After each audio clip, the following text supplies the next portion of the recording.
What's a secret you won't share with anyone in person, but you are willing to share anonymously? I went through the entire school day carrying that loaded weapon, then rode the bus to my sister's house in the evening. Miraculously, the bullies left me alone that day. The next year, I transferred schools and got a fresh start. No one bullied me at my new school, and I had a good senior year. My mom pawned the gun a few months later, unknowingly removing the instrument of what could have been a tragedy. Years after high school, I ran into one of my former bullies at a party. He said hello and made small talk, completely unaware that he had once stood at the precipice of death. I'm so grateful I froze that day. It's something I still think about, and I'm thankful I didn't become another statistic in America's dark history of school violence. Story 30, The Last Dance. I got married at the end of July, a night that now feels like a dream sequence played in slow motion. The evening was a whirlwind of dancing, hugs, and conversations, everything blurring together in a champagne haze of joy. At one point, I stepped outside to use the restroom, and on my way back in, I noticed a group of my buddies catching up. One of my friends, a firefighter, was holding court with one of his outrageous stories. He had always been the life of the party, his wild tales keeping everyone entertained. After his story ended and the group broke into smaller conversations, he pulled me into a hug and said, "I'm so proud of you, man. Really proud of you." We caught up briefly, but something felt off. He mentioned wanting to quit firefighting, then almost casually dropped a bomb that I failed to recognize. "I'm going to fucking kill myself, dog. Just shoot myself in the head." I laughed it off, thinking it was just another of his shocking jokes, and told him to call me first and come visit California. A month later, his sister called to tell me he had shot himself in the head. The guilt consumes me. He tried to tell me he was struggling, and I brushed it off. I wasn't paying attention. I failed him. I also remembered during the wedding, when the photographer took my wife and me out for sunset photos, seeing him standing alone in the field, smoking a cigarette in silence, staring at the horizon. That image haunts me now. He already knew what he was going to do. Story 31, The Silent Struggle. My life has been shaped by abuse and betrayal, molded by forces beyond my control. My older brother, likely living with Asperger's, has physically and emotionally abused me for as long as I can remember. While I've tried to empathize with his condition, the scars he's left run deep. He puts me down, attacks me, orders me around, and our parents have never intervened, excusing his behavior because of his condition. Several months ago, I came out as bisexual to a few trusted friends.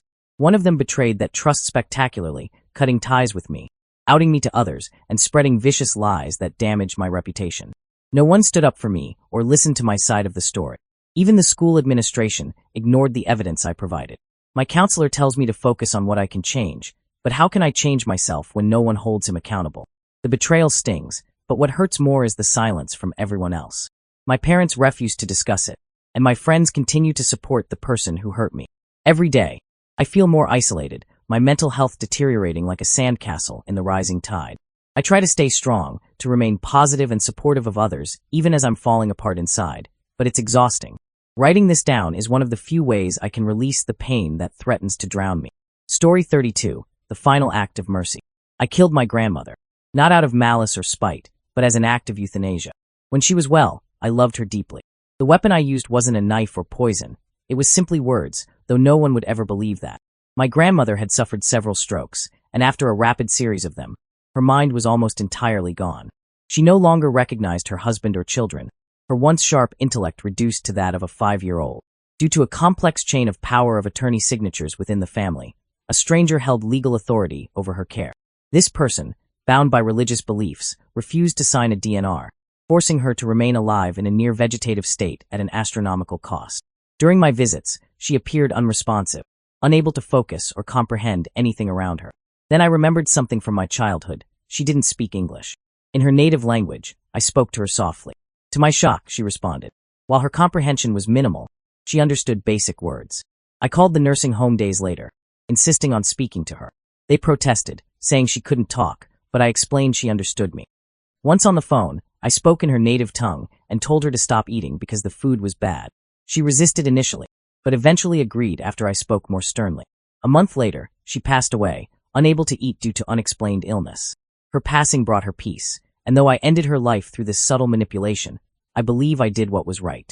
Sometimes mercy wears a dark mask. Story 33, The Childhood Monster. I used to abuse my younger siblings, my sister, 6 years my junior, and my brother, 3 years younger and severely autistic. From ages 9 to 14, I was cruel beyond reason or understanding. I physically hurt them, pulled cruel pranks like urinating in their drinks, and said the most hurtful things imaginable. Once, in a fit of rage, I called my sister to the living room and demanded she lie down so I could stomp on her chest. My family never witnessed these incidents. My parents worked all day, and my grandmother, who watched us, didn't intervene. I had severe anger issues, and my siblings became my unwitting outlets for that rage. By 15 or 16, I stopped the physical abuse, but continued the emotional bullying. Now at 21, I deeply regret my actions. My anger issues are under control, and I treat them with respect, but the damage is done. My autistic brother can't understand an apology, so I can only hope he knows I love him now. My sister and I are close, but I know it's not the relationship we should have. When we fight, her reactions are intense, and I know it stems from our past. I constantly wonder how I can make it up to them, or give them back those years of childhood I stole. I was a terrible brother, and the guilt eats away at me. I've changed, but I'll never forgive myself for what I did to them. Some sins leave scars that never fade, on both the victim and the perpetrator. Story 34. The Spectral Shadow. I moved back near my family after being away for 20 years. My brother was going through a difficult divorce. His ex-wife had emotionally abused him and cheated on him for years, leaving him a shell of his former self. He since started dating an amazing woman who's good for him, and they're now married. He's doing much better, which fills me with joy because I love my brother deeply. But being around him is difficult for reasons I can never explain. He's had a dark presence around him since we were kids. When we shared a room, I was attacked by this presence several times, though it only happened when I was near him, never when I was alone. Now, as an adult, I can feel it draw near whenever I'm around him, and it terrifies me just as much as it did then. My brother is a good person, and I have no idea why this thing has been attached to him for so long or how he deals with it. Seeing ghosts and feeling spirits runs in our family to some extent. We're normal people and rarely talk about it because it's not a fun subject. I only recently learned that some of my nieces and nephews can actually see ghosts, just like a few of my cousins could. Since moving back home, I've become more sensitive to what's around me, though I've learned how to shut it out if I try hard enough. A family member once told me I was sensitive to these things, but too scared to embrace it and learn more. They were right. I am scared, and I'm not sure I see any benefit in exploring it further. This is just one strange aspect of my life that I've been trying to figure out. It's not something I'd ever share with people I know, because how do you tell someone you can sense a malevolent presence around your brother? Story 35. The Right Mother. My parents divorced when I was 5. I thought my mom was the coolest because she let me do whatever I wanted and watch anything during her visitation. She never kept her promises, but she was funny and acted like my best friend. On the other hand, my dad remarried, and I thought my stepmom was the worst. She had rules, set limits, and wouldn't let me run the house. Fast forward 25 years, and now I have kids of my own. I finally understand everything with painful clarity. I haven't spoken to my biological mom in 4 years. She's never met my kids and never will, unless she gets clean. She's an addict in denial who doesn't want help. Looking back, I feel like I wasted so much time admiring the wrong woman. My stepmom, who I now call mom, is the only grandmother my kids know and love. I'm embarrassed about my past relationship with my biological mom and feel at a loss for how to apologize or make it up to my stepmom. Every Mother's Day, I try to write her a card expressing how I feel, but I can never find the right words. I call her mom and treat her the way I should have all those years ago, but I've never been able to fully articulate the apology I feel she deserves. How do you apologize for years of teenage attitude and resentment when someone was just trying to parent you properly? Story 36. The Bridge. When I was 13, my dad took us to San Francisco. On our first day, we crossed the Golden Gate Bridge, and everything was normal. I'd never heard of or imagined that people jumped from there to their deaths. The very thought made my stomach turn. On the second day, while crossing the bridge again to see the redwoods, the morning fog hung heavy and cold, keeping most tourists away. As we walked, I saw someone on the other side of the railing, just the back of their head in a hoodie. Before I could fully process what I was seeing, they jumped. It happened so fast that for a moment, it didn't seem real. Then the horrifying realization hit me. There was nothing below to catch them. They were simply gone. I spent the rest of the day trying to convince myself it hadn't happened. I managed to believe my own denial for a while because no one else seemed to notice. My dad's girlfriend's daughter, Courtney, was super religious, and I thought surely she would have said something if she'd seen it. There were no cops, no commotion, nothing. For years, I believed I'd imagined it. Then in 2006, I saw a documentary about the bridge, and it hit me like a ton of bricks.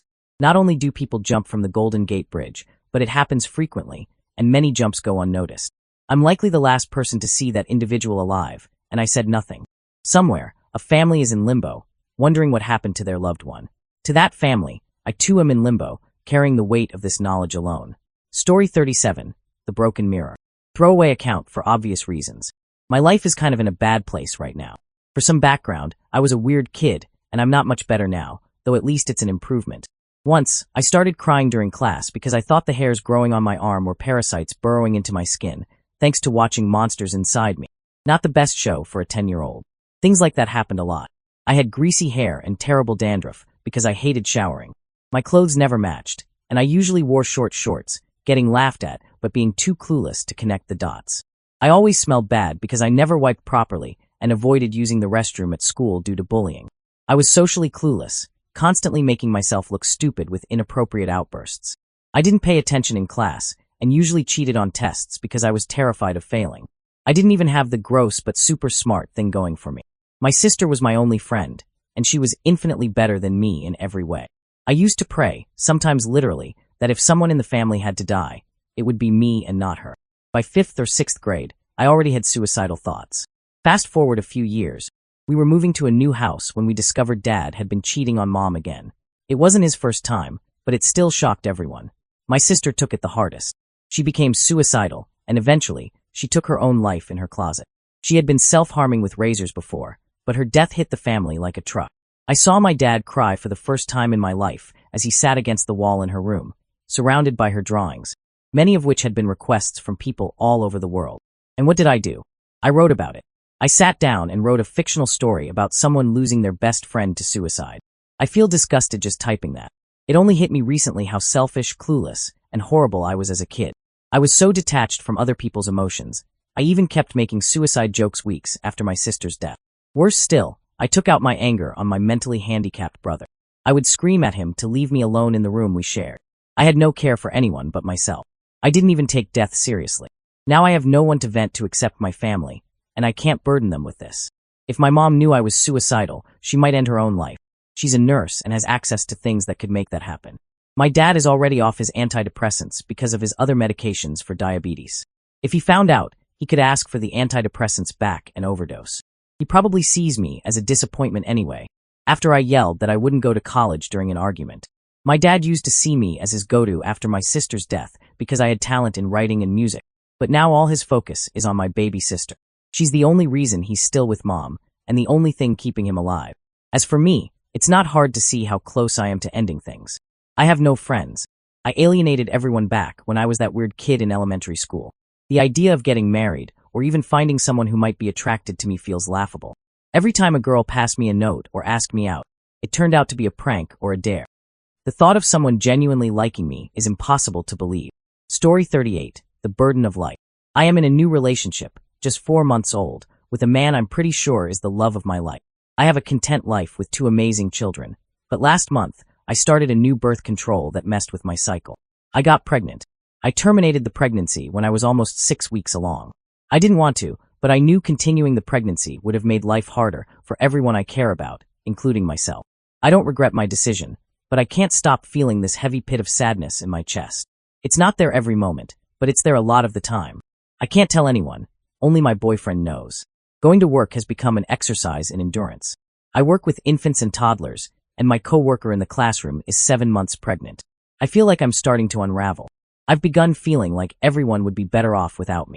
I'm starting to feel like a bad person.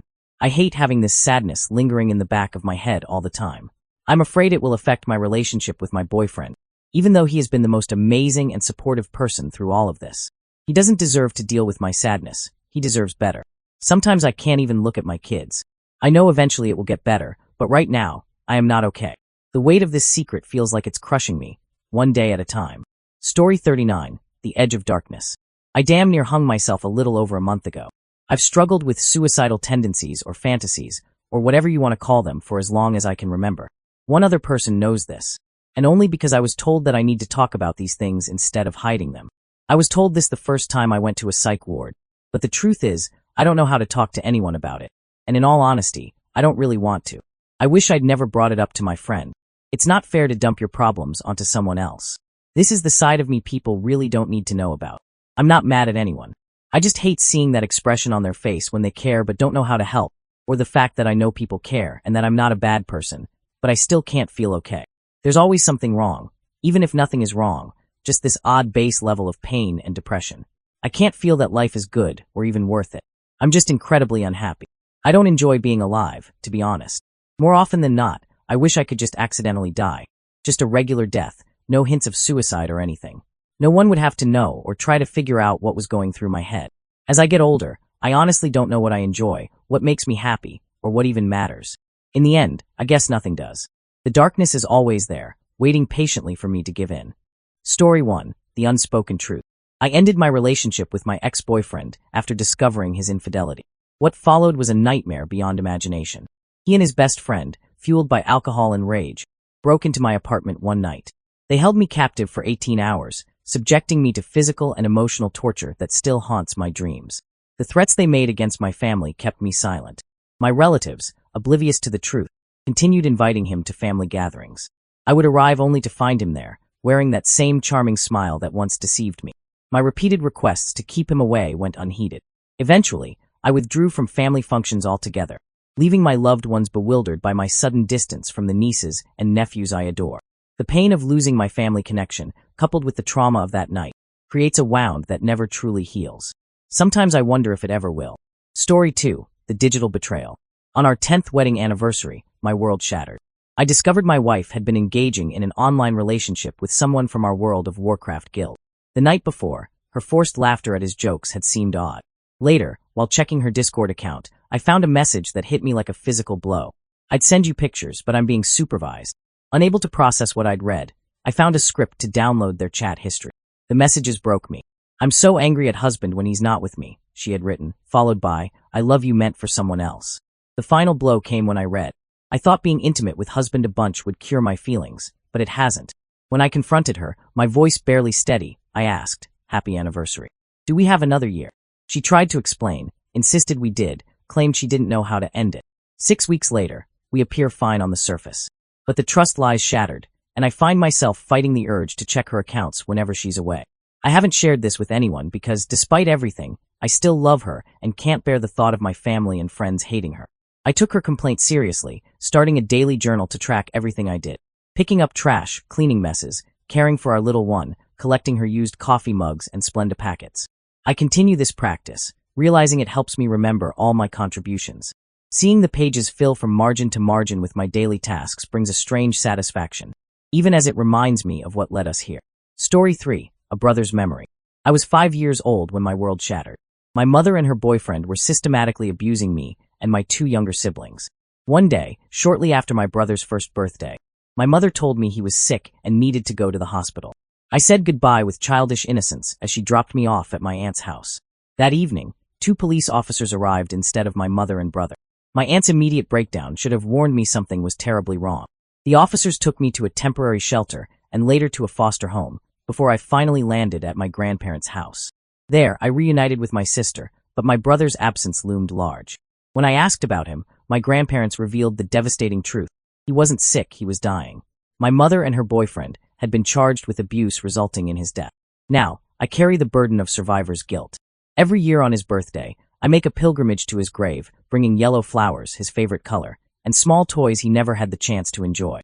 In quiet moments, I wonder if he's watching from somewhere above, if he knows his big sister still visits, still cares, still carries him in her heart. Story 4. The Beautiful Lie.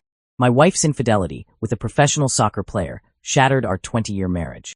I discovered the truth while scrolling through her phone. Inappropriate pictures, intimate conversations about meeting up, and most devastating of all, messages disparaging me, her husband of 14 years. We have 3 amazing children, aged 10, 9, and 7. Their innocence makes this situation even more heart-wrenching. 2 weeks before my discovery, during one of our frequent arguments, she had told me, I don't know if I love you anymore. Now I knew the real reason behind her emotional withdrawal. 7 months have passed, yet she shows no genuine remorse.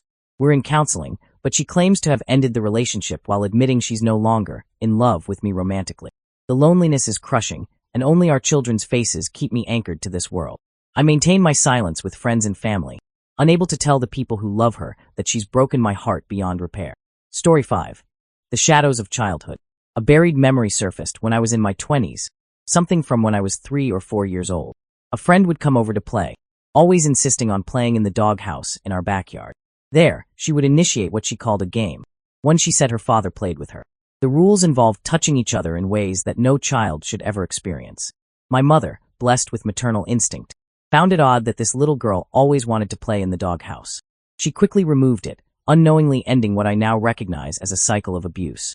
At the time, I couldn't comprehend the significance of these games. It took 20 years before the realization hit me. That little girl was being sexually abused by her father, and she was passing on her trauma. I've never asked my mother if she remembers this girl. I've never tried to find her. The shame of my cowardice weighs heavily on my conscience. Sometimes I lie awake at night, wondering what became of her, if she ever escaped her father's abuse, if she found healing. Her face haunts my dreams, a little girl with secrets too heavy for her small shoulders to bear. Story 6. The Silent Battle. The weight loss started subtly, 30 pounds melting away over 2 months. Friends and family urged me to see a doctor. After a series of misdiagnoses, gastritis, Crohn's disease, diverticulitis, last Thursday brought the devastating truth: stage 4 gastric cancer. The tumor in my stomach has already spread to nearby lymph nodes. My symptoms read like a medical textbook: persistent nausea, blood in my vomit and stool, loss of appetite. I've dropped to 175 pounds, matching my middle school weight. Constant fatigue drags at my limbs, and abdominal discomfort has become my constant companion. Yet I've hidden this battle from everyone: my wife, children, parents, siblings, coworkers, and friends. My history with bipolar disorder and past suicide attempts adds another layer of complexity. Now, facing this terminal diagnosis, I find myself wishing I believed in something greater than myself. As an atheist, I've never feared eternal torment, but now I long for the comfort of faith. The irony doesn't escape me. Now that I know I won't survive this, I don't need to inflict the additional grief of suicide on my family. The cancer will do what I couldn't bring myself to finish, and they'll never have to know the darker thoughts that preceded it. Story 7. The Secret Companion. Living with 2 grandmothers and my mother under one roof made keeping secrets challenging. My particular secret arrived in an 80-pound box from UPS, a 5-foot-tall doll. Getting it into the house required military-level planning. I intercepted the delivery before the driver could ring the doorbell and somehow managed to sneak the massive box through the front door and into my room undetected. A week later, I faced an unexpected challenge: keeping the doll clean while sharing living space with 3 other people. The bathroom became my covert operations center. During one nerve-wracking cleaning session, I had the doll in the bathtub when my grandmother needed to use the bathroom. I took an impromptu shower, praying she wouldn't pull back the curtain. The stakes rose higher when family circumstances forced me to share my room with my brother and his girlfriend. I quickly concealed the doll in a large box within my closet. To this day, my secret remains intact, though the weight of keeping it sometimes feels as heavy as the doll itself. Story 8. The Solitary Heart. My fiancé is my sanctuary, the only person whose presence truly brings me peace. This wasn't always my reality. The change began 6 years ago, following a dark period of depression and drug addiction. Though I've been clean and happy for years now, I'm not the same person who emerged from that darkness. Social interactions have become an elaborate performance. When I force myself to spend time with friends, my mind constantly races with escape plans. I've mastered the art of appearing engaged while my thoughts scream: when will they leave me alone? Several people consider me their close friend, unaware that I derive no joy from these relationships. But with my fiancée, everything changes.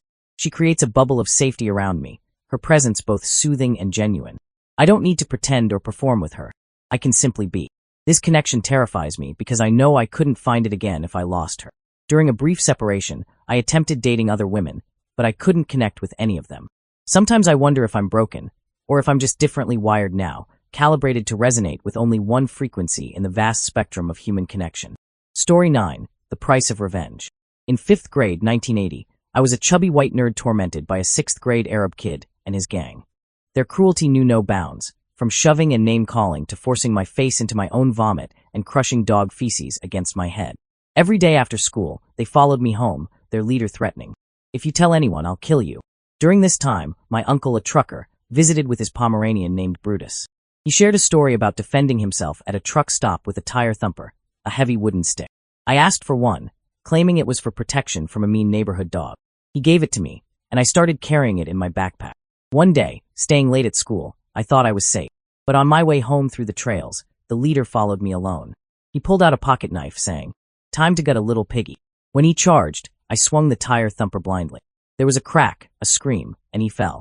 When he still managed to insult me through his pain, I struck his thigh, producing another crack. Someone called out from the street. I covered his mouth and whispered his own threat back to him before taking his knife and running. He missed a week of school, returning with casts on his arm and leg, claiming he'd fallen off a bike ramp. Years later, I learned he was arrested for domestic violence in the 90s, but has since turned his life around. This remains the only time I've intentionally hurt someone, a secret I'll carry to my grave. Story 10. The Faithful Pretender. Every Sunday, I stand before my congregation as a pillar of faith in our Christian community. I teach Sunday school, have a background in New Testament Greek from Christian college, and am raising my children in the church with my Christian wife. But beneath this carefully constructed facade lies a devastating truth. I no longer believe in God. The realization didn't come as a thunderbolt, but as a slow erosion of faith, like waves gradually wearing away a shoreline. The logical inconsistencies I once dismissed began to weigh heavier, until the weight of doubt became impossible to ignore. Yet I maintain this illusion because I understand the devastating impact the truth would have on those I love. The experience feels like losing a close friend of 34 years, someone who knew me better than anyone else. But I can't openly mourn this loss because, to everyone around me, this friend is still very much alive. So I continue this performance, singing hymns with a voice that no longer believes their words, bowing my head in prayers that feel like whispers into an empty void. The irony isn't lost on me. I've become more skilled at appearing faithful now that I've lost my faith than I ever was as a true believer. Story 11. The Accidental High. The morning after my 21st birthday celebration, I dragged myself to work with a hangover from hell. After a few hours of torture under fluorescent lights, I desperately asked a coworker for ibuprofen. She handed me 3 pills, assuring me they would help with the migraine. Without thinking, I swallowed them all. At first, my headache began to fade, but then something strange started happening. The world began to shift, colors becoming more vibrant, sounds more intense. 20 minutes later, I found myself floating on cloud 9, unable to focus on even the simplest tasks. Reading became impossible, the letters dancing across the page like tiny black ballerinas. The universe has a cruel sense of timing. This was the day management chose for random drug testing. By some miracle, nothing showed up in the test, but my obvious impairment earned me a week and a half suspension for suspicion of drug use. The irony isn't lost on me. My first experience with illegal drugs came not from wild partying or peer pressure, but from seeking relief from a legal alcohol hangover. Story 12. The Desperate Solution. Living with in-laws while trying to save money presented an unexpected challenge one morning. Nature called with particular urgency, but my father-in-law was getting ready for work in the hallway. The thought of taking a massive dump in their bathroom, so early in our stay, felt mortifying. Desperation breeds innovation. My eyes landed on the small trash bin in our room, conveniently lined with a plastic bag. After completing my clandestine business, I tied the bag securely, shame burning in my cheeks. The evidence sat accusingly by my feet as I dressed for work. Finally, I decided to take it with me, carrying it in my hoodie pocket like contraband. For 15 excruciating minutes, I walked to work, hyper-aware of my unusual cargo, until I found a public trash bin to receive my secret. Story 13. The Bitter First Kiss. At 14, I was the quintessential awkward teenager. Never kissed, never had a girlfriend. At my older brother's wedding reception, someone told me one of the bridesmaid's sisters, a girl my age, thought I was cute. A few drinks had given me liquid courage, and I sought her out. To my amazement, we hit it off immediately. She was everything I'd dreamed of, cute, funny, and actually interested in me. We wandered away from the reception, finding an empty room. The conversation flowed naturally, and I gathered my courage for my first kiss. I leaned in, my heart thundering in my chest, and our lips met. Then came the moment that would haunt my dreams. She vomited directly into my mouth before running out of the room, leaving me alone with the taste of bile and crushed dreams. What should have been a romantic milestone became a story I'd never live down, if I ever dared to tell it. Story 14. The Healer's Wound. I work in the mental health field, and by all professional measures, I excel at what I do. I have a gift for connecting with clients, helping them find their way back to light. Many have told me I've made a profound difference in their lives. Their words fill me with pride, yet they also carry a bitter irony. Outside the facility's walls, my life is a study in isolation. I have no friends, my family contact is sporadic, and my salary barely keeps me afloat. The contrast between my professional and personal life is stark. While I help others heal, my own wounds fester. Perhaps the cruelest irony is that despite being in good physical shape and conventionally attractive, I haven't experienced intimacy in years. But it's not the lack of sex that haunts me. It's the inability to form emotional connections. Past experiences have left me with deep trust issues. I wear my professional persona like armor, helping others while my own soul cries out for healing. Story 15. The Perfect Lie. Everyone sees me as someone who has it all together, but my life is an elaborate house of cards built on deception. After a tumultuous childhood, I developed an uncanny ability to manipulate situations and people. I've become dangerously proficient at lying, crafting my responses to elicit exactly the reaction I want. I maintain perfect control over my emotions, adjusting my demeanor like a chameleon. I find myself lying about even trivial things just to test the boundaries of what I can get away with. Until recently, this behavior operated beneath my conscious awareness. Now that I've recognized it, I'm not worried, I'm fascinated. I'm fairly certain I exhibit sociopathic tendencies. The most disturbing aspect isn't the manipulation itself, but rather how much I enjoy the game. I know this path leads to destruction, yet I can't stop playing. Even now, I wonder if this confession itself is just another performance, another layer in my endless game of deception. Thank God for anonymity. These are words I could never speak aloud, truths too dangerous to share face to face. Yet even now, I wonder if this confession itself is just another performance, another layer in my endless game of deception. Story 16. The Bathroom Protocol. When I was 4, I owned a treasured Peter Pan t-shirt from Disneyland. One day, while using the bathroom, I accidentally got feces on the back of the oversized shirt. My mother, seeing the stain, threw it away. This seemingly trivial incident traumatized my young mind in an unexpected way. From that day forward, I developed an unshakable habit of removing every piece of clothing before using the bathroom. This ritual continued even in public restrooms, leading to an embarrassing discovery when I was 10. My father found my clothes piled on the floor of a mall bathroom stall. Now, at 23, this compulsion still governs my bathroom behavior. At home, I strip completely naked. For public restrooms, I've developed an elaborate system. I pull my shirt almost off, leaving just the neck hole behind my neck, while one leg comes out of my pants, carefully draped to avoid touching the floor. It's a ridiculous ritual, but it's become as natural as breathing. A strange legacy of a childhood mishap with a beloved Disney shirt. Story 17. The Silent Assault. I was 21 when it happened, something I've never admitted to anyone. A high school friend had reconnected with me, and our initial catch-up seemed innocent. But as the evening progressed, she began making advances that I politely deflected. Later, she invited me to drink with her and another friend. Naive and unsuspecting, I accepted. After consuming quite a bit of alcohol, her advances became more aggressive. Despite my continued refusals, she persisted. Then, in a moment that still haunts me, she stripped down completely, grabbed me, and forced herself on me. I froze, caught in a paralyzing mix of shock, fear, and confusion. Afraid of causing a scene or hurting her feelings, I remained passive, hoping it would end quickly. A week later, she posted on Facebook about how real men don't sleep with drunk women. That post felt like a knife twisting in my gut. Not only had she violated me, but she'd somehow twisted the narrative to make herself the victim. I blocked her immediately, but the damage was done. The experience left me questioning everything I thought I knew about consent, gender roles, and my own worth as a man. Story 18. The Earwig Incident. My fiancé works afternoon shifts while I work days, leaving me with solitary evenings at home.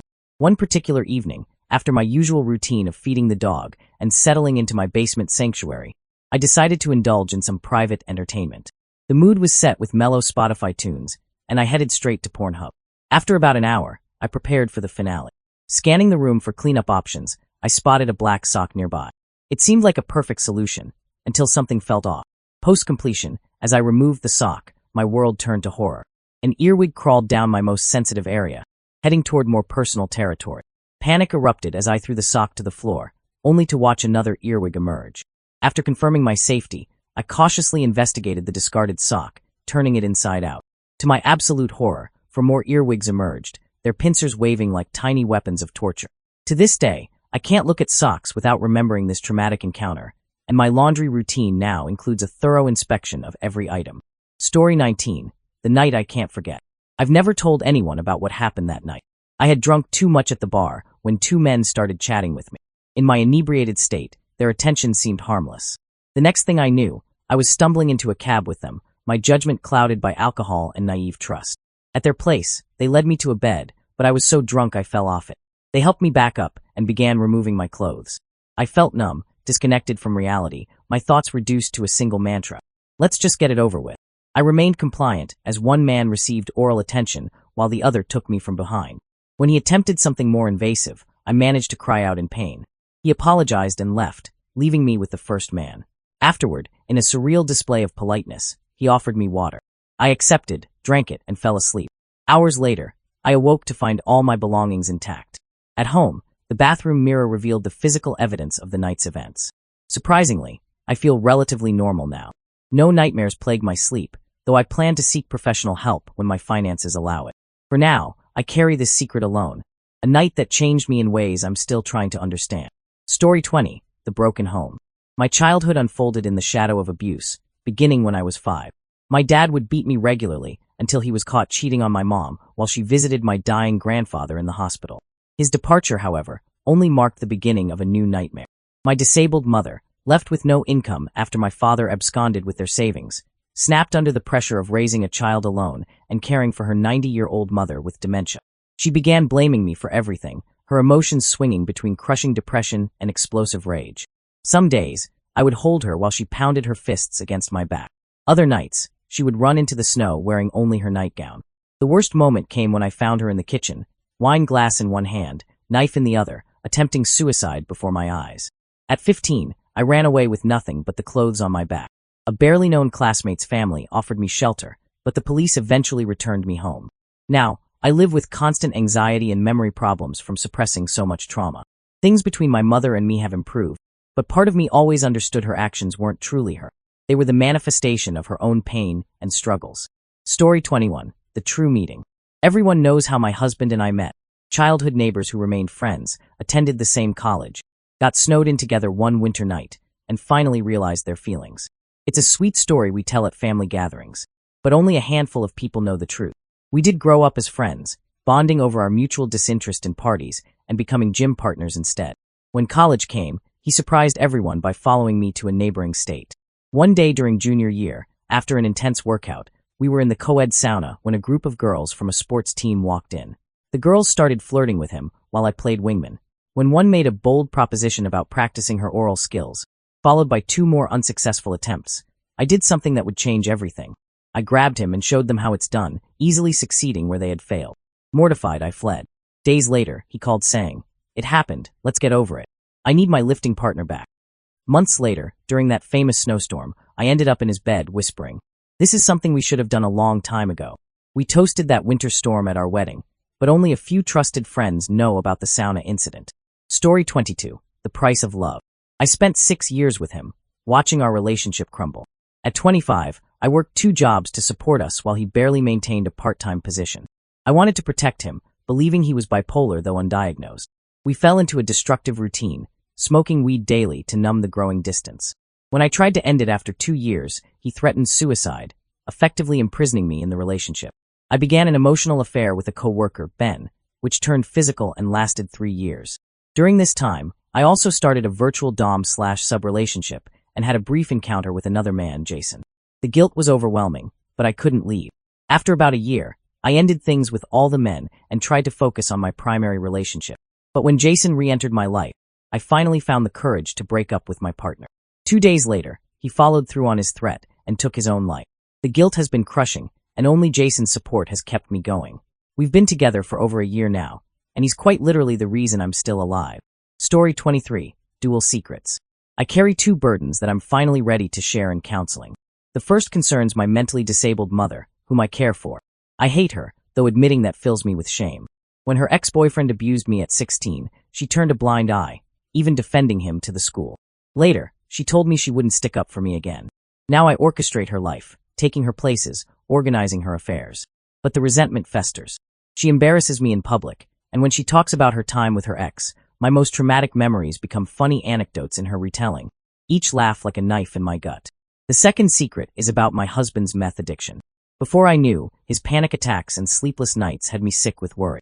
I took him to doctors and counselors, my own health deteriorating from stress. When confronted, he confessed to using for about a year. He tried rehab but quit. His symptoms disappeared briefly but have returned, though he denies relapsing. The lies hurt more than the drugs. For a year, I cried myself to sleep organizing support systems while he knew exactly what was wrong. Now I'm trapped, unable to seek support without facing judgment for staying, though choosing to stay feels more like inertia than decision. Story 24. The Nightmare's Echo. No one knows how bad my PTSD relapses really are. At 17, I tried synthetic weed, a decision that nearly cost me my life. I passed out, cracking my head on a stone table, and found myself trapped in an eternal nightmare. The physical pain from my head injury and violent vomiting transformed every vision into torture.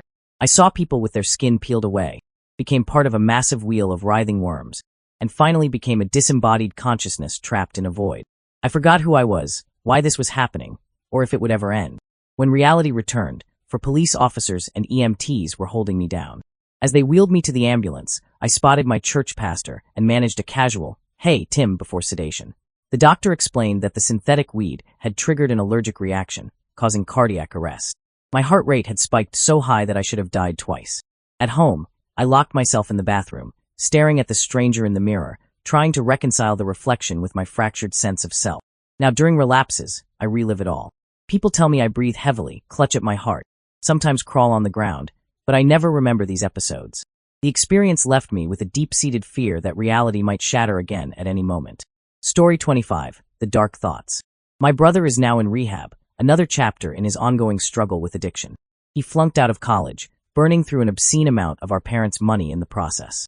The contrast between our lives couldn't be starker. They've handed him everything on a silver platter, while I've had to earn every scrap I own.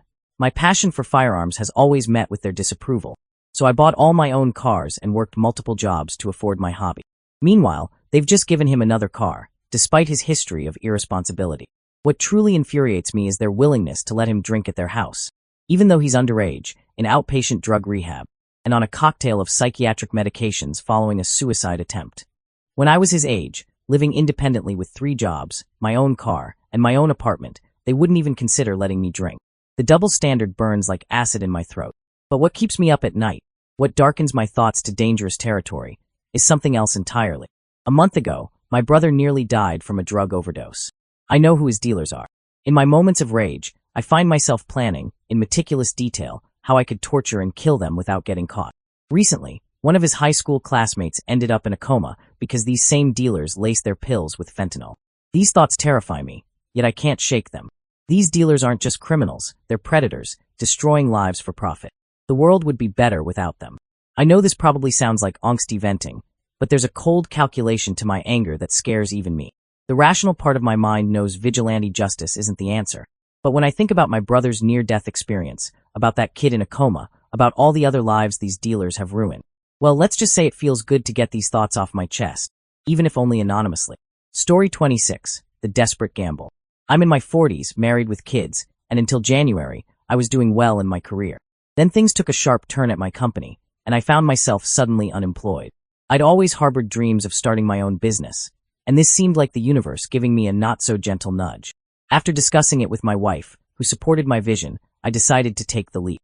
Fast forward to July, and reality came crashing down like a house of cards. We were 2 months behind on rent. The business was taking longer than expected to generate income. The kids needed to eat, and the car payments loomed over us like storm clouds. I'd never felt so helpless, so utterly powerless to protect my family. In desperation, I did the one thing I'd sworn I'd never do. I asked my father for a loan. The terms were steep. He'd loan me $6,000, and I agreed to repay $12,000 by December. What makes this situation particularly complex is that my father did something terrible a few years ago, something that caused the entire family to cut ties with him. I didn't tell my wife about the loan or the agreement. I did what I had to do to keep the lights on and food on the table. Now it's October, and I'm barely keeping our heads above water. Hurricane Harvey's devastation has only complicated matters further, and I'm terrified I won't be able to repay him. The weight of this secret grows heavier each day. My wife still doesn't know about the loan, and I'm running out of time to find a solution. The thought of confessing to her fills me with dread, but the alternative, defaulting on the loan, could have consequences I'm not prepared to face. Story 27. The Weight of Memory. My entire life since age 6 has been one long, carefully guarded secret. Now, at 26, I feel the weight of 2 decades of silence pressing down on me.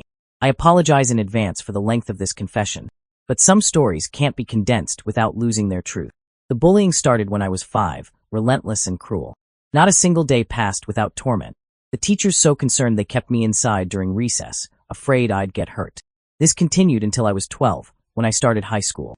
For a brief, beautiful moment, things improved. I even got a girlfriend. Then my old tormentors transferred to my school. They systematically destroyed my relationship, terrorizing my girlfriend until she broke up with me. The physical assaults resumed, nearly daily occurrences that left me broken in body and spirit. I was completely done, empty of hope or will to continue. Then came the car accident on my way to school. A speeding vehicle struck me while I was cycling, landing me in the ICU for 3 weeks. The doctors warned my parents to consider special needs schools due to the severity of my injuries. I remember nothing between the day before the accident and the day I left the ICU. Looking back now, I wonder if it was truly an accident. Given my hypervigilance from years of bullying, I should have noticed an approaching vehicle. Sometimes I suspect it was a suicide attempt, though I'll never know for certain. Even now, I wonder if some part of me simply didn't care enough to avoid the car. After the hospital, my parents refused to send me to a special needs school. Instead, they pushed me to keep my brain active, having me solve not only my schoolwork, but also my sister's advanced materials. When I returned to school, I struggled despite having completed everything during my hospital stay. For years later, in my second to last year of high school studying computer science, I hit rock bottom. I had friends now and the bullying had stopped, but I was failing classes because I didn't complete assignments. Teachers were baffled because I always knew the answers in class. This led to me repeating both my final years, an experience that felt like psychological torture. After high school, I attempted college for computer science, but quit after 4 months. Disgust with education and deep depression consumed me. I spent 8 months playing video games 20 hours a day, sleeping the remaining 4. My parents, understandably frustrated, pushed me to get a job. I found labor work I hated just to appease them. They charged me $900 monthly in rent, including back pay for the months I wasn't working. Even after I paid it off, they continued demanding $900 monthly.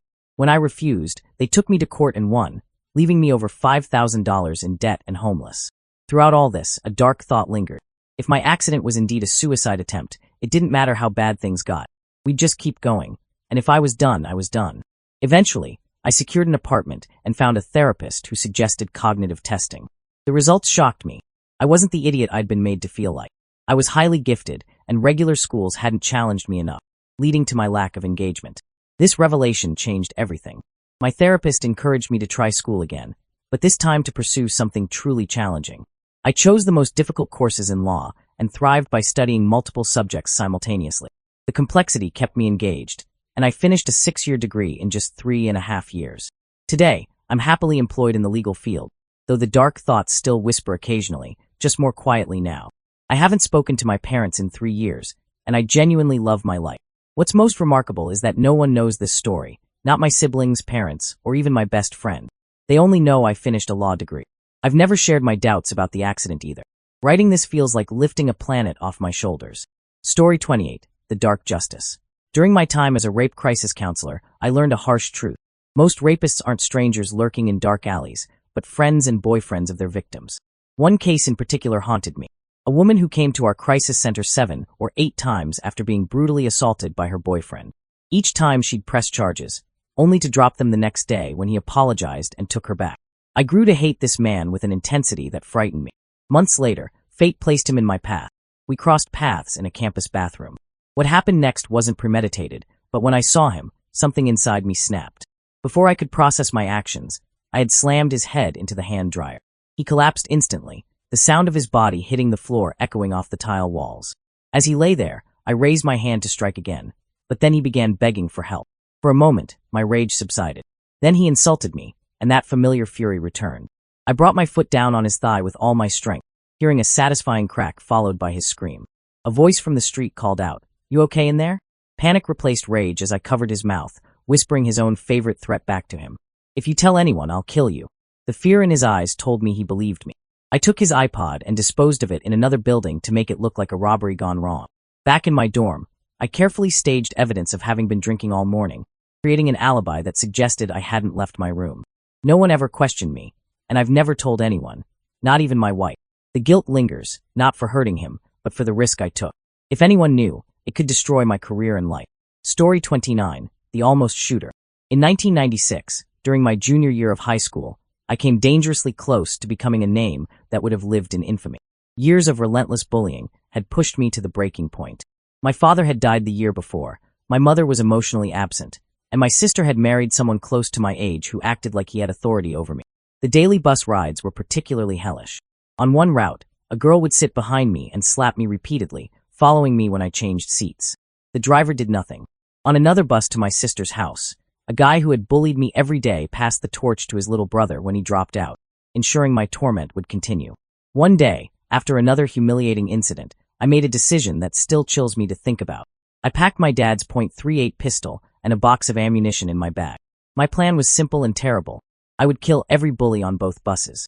The morning I brought the gun to school, my hand stayed on it in my bag, but something held me back.